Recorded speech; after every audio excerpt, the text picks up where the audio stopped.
ka na ba sa maingay na lugar?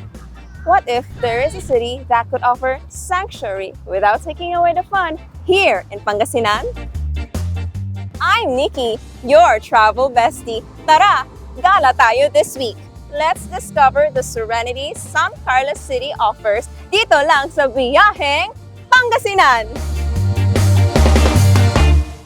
Simulan na ang pasyalan. Lalo lang pumasyal sa Pangasinan. Balikan ang lahat na magpasaya. Lalo lang klasin ang taglay na ganda. Siguradong mag-enjoy ka. Lalo lang pumasyal sa Pangasinan. Balikan ang lahat na magpasaya. Lalo lang klasin ang taglay na ganda.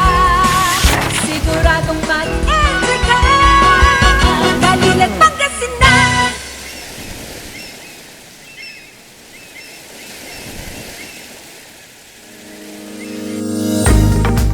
1587, the Augustinians came here first, then later the Dominicans.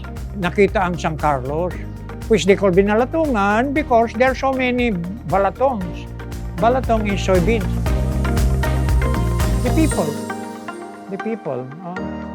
You come here, we will entertain you.